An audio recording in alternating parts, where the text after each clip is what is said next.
Assalamualaikum warahmatullahi wabarakatuh. Salam sejahtera untuk kita semua.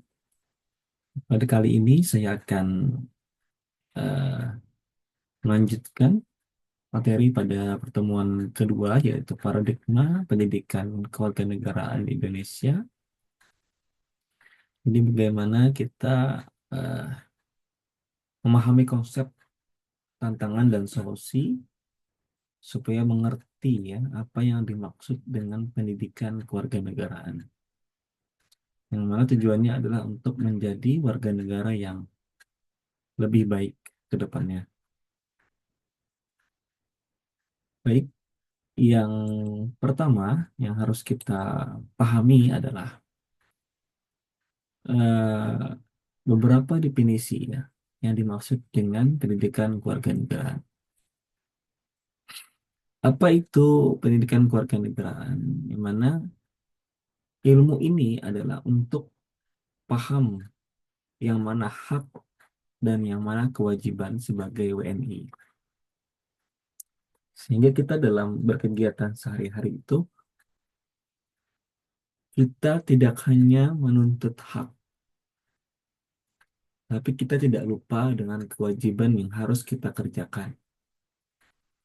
Misalkan kita sebagai pelajar, hak kita apa? Haknya adalah mendapatkan ilmu pengetahuan. Itu hak. Kemudian kewajiban. Kewajibannya apa? Misalkan Anda dapat tugas, kemudian kalau kuliah itu ada yang namanya bayar SPP, itu harus kalian laksanakan juga. Sehingga hak dan kewajiban itu menjadi seimbang. Ketika dapat hak, jangan lupa kewajiban. Begitu juga sebagai dosen, saya sendiri ya. Apa hak saya? Hak saya mendapatkan gaji per bulan atau income. Tapi apa kewajiban saya? Ya tentu, kalau dosen ada tridharma, ada mengajar, ada meneliti, dan melakukan pengabdian kepada masyarakat. Itu kewajiban saya sebagai dosen. Dan berikutnya, tentang kesadaran individu. Kita ini lahir ke dunia itu memiliki peran dan tanggung jawab masing-masing yang tentunya berbeda-beda. Tuhan menciptakan kita itu pasti ada alasan. Sehingga kita harus menjalankan namanya peran dan tanggung jawab dalam hidup bermasyarakat. Kemudian ada konteks global yang kompleks. Apa itu konteks global?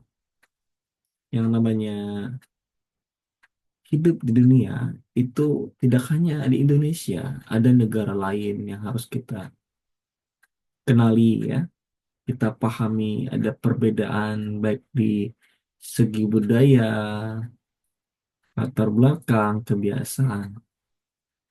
Sehingga dengan belajar pendidikan kewarganegaraan, kita mengenal hal tersebut. Dan setelah belajar pendidikan kewarganegaraan ini, diharapkan juga kalian memiliki karakter yang baik, sifat yang baik, akhlak yang baik, sehingga bisa menjadi generasi muda yang benar-benar berkualitas. Dan yang terakhir adalah kalian bisa terlibat dalam hidup bermasyarakat, memberikan manfaat kepada lingkungan sekitar ya, atau mungkin menjadi eh, penggerak ya, penggerak atau tim perubahan untuk kehidupan masyarakat yang lebih baik. Itulah yang diharapkan dari para mahasiswa yang telah mempelajari mata kuliah pendidikan kewarganegaraan.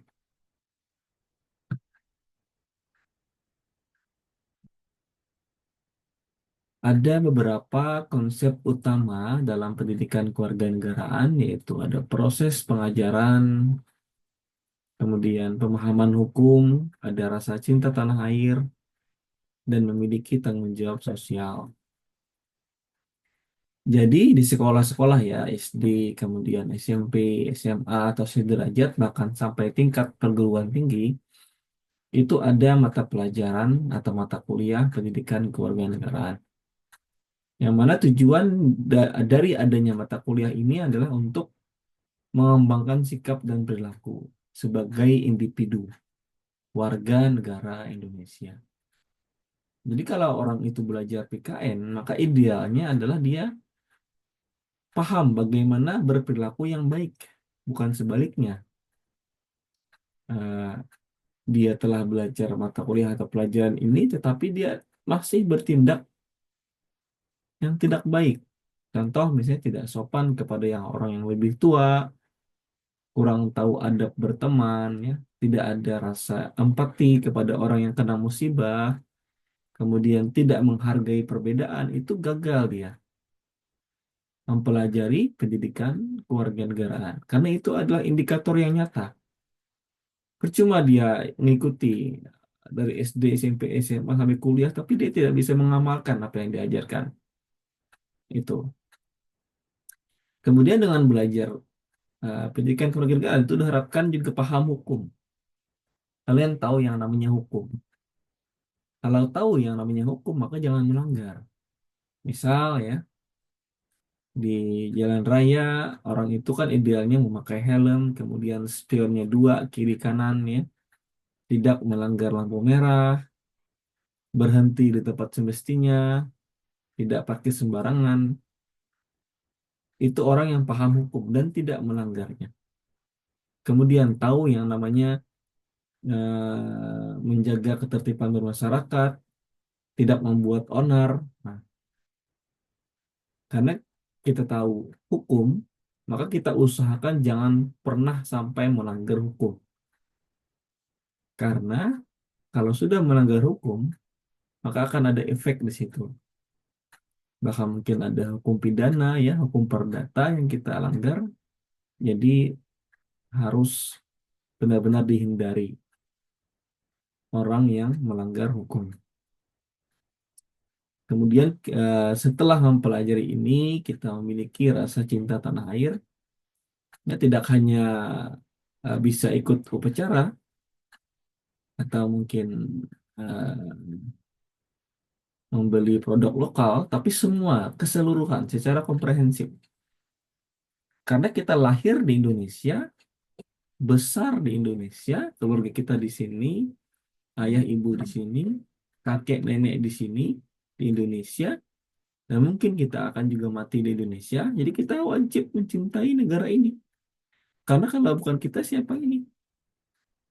Masih kita mengharap orang luar untuk mencintai negara kita? Bukti kita cinta kepada tanah air ialah dengan bangga menjadi warga negara Indonesia dan tidak memojok-mojokkan negara Indonesia. Kalau kita cinta kepada bangsa ini, kita rela berkorban. Contoh pada zaman dulu, para pahlawan kan, sampai mengorbankan nyawa untuk bisa merdeka. Itu wujud nyata dari cinta tanah air. Kemudian kita juga punya tanggung jawab sosial ya, individu dalam masyarakat, sehingga apa yang kita perbuat wajib kita pertanggungjawabkan. Seperti itu. Berikutnya, ada beberapa tujuan pendidikan kewarganegaraan. Satu, meningkatkan kesadaran hukum. Kalau kita sadar hukum, maka kita akan berusaha tidak melanggar hukum itu. Kemudian membangun karakter yang baik. Bagaimana bersikap yang baik, mempunyai akhlak yang baik, dan bagaimana menjaganya.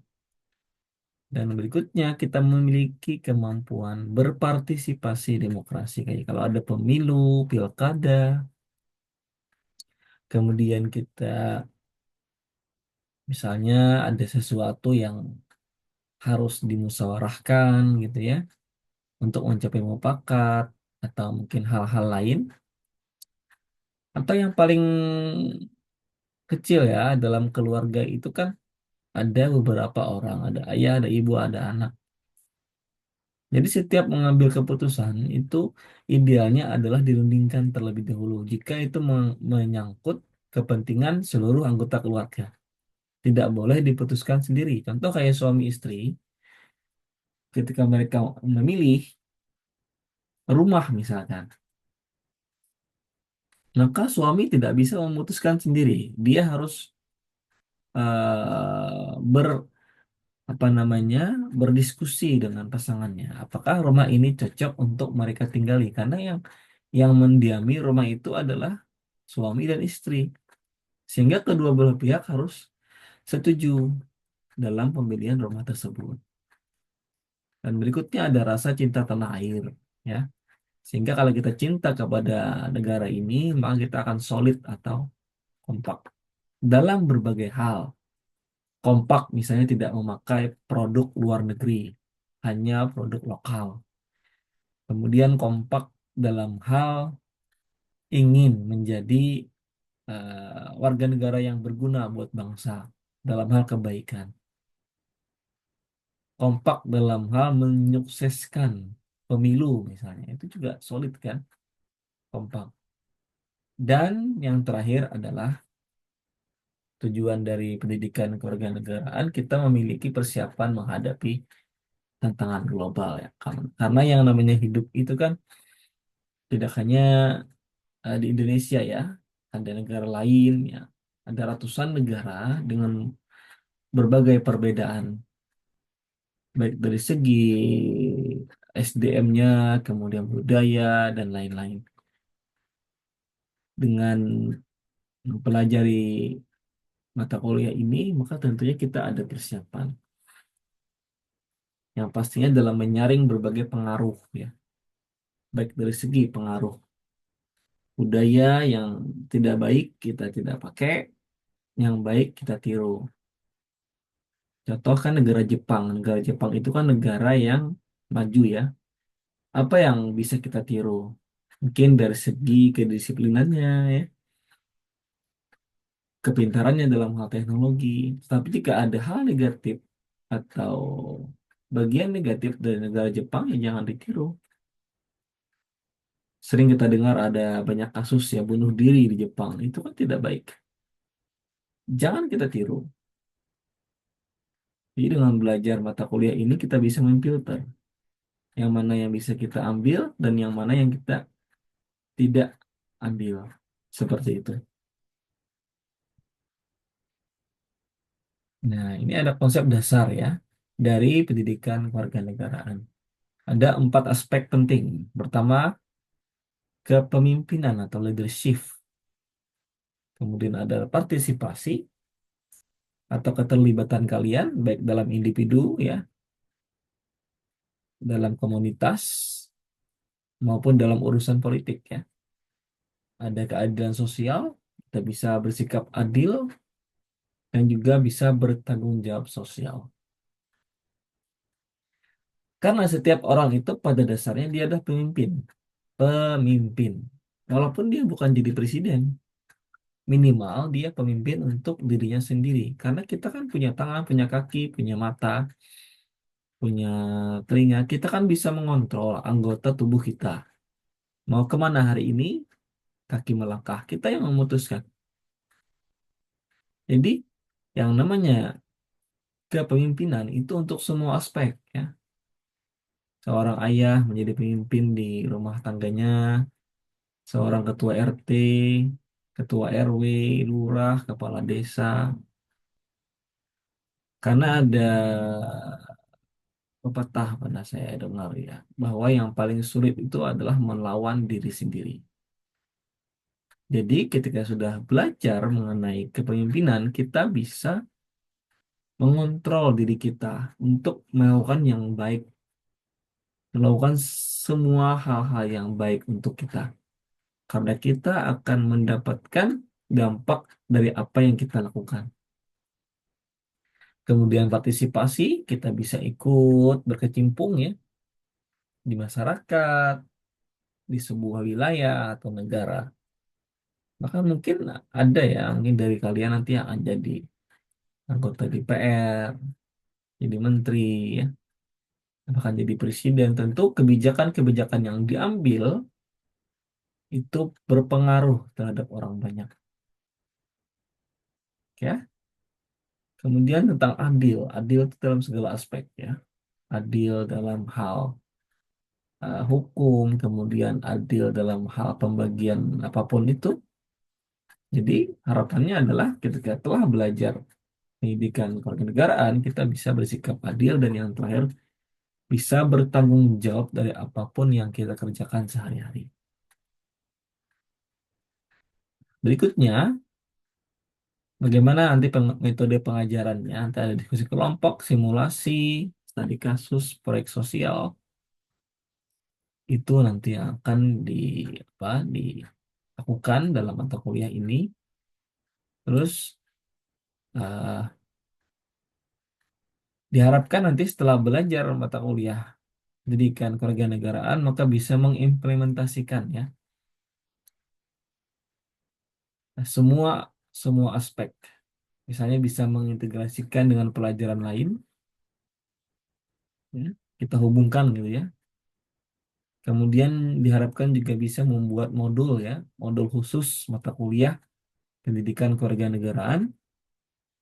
Nah, kalau di sekolah mungkin bisa dikaitkan dengan kegiatan ekstrakurikuler atau kegiatan tambahan ya setelah setelah kegiatan inti dari sekolah dan bisa bekerja sama dalam organisasi. Jadi kalau kampus kan ada BEM ya, ada Mapala atau apa ya. Jadi diintegrasikan dari apapun yang dipelajari dalam mata kuliah pendidikan kewarganegaraan.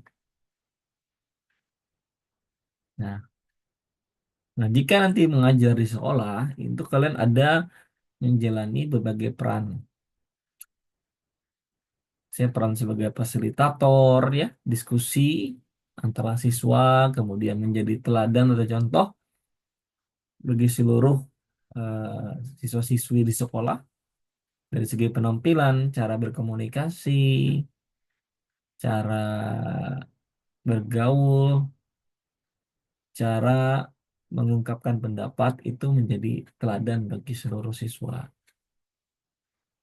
Kemudian nanti ada pengajaran adaptif dan inisiasi proyek yang relevan.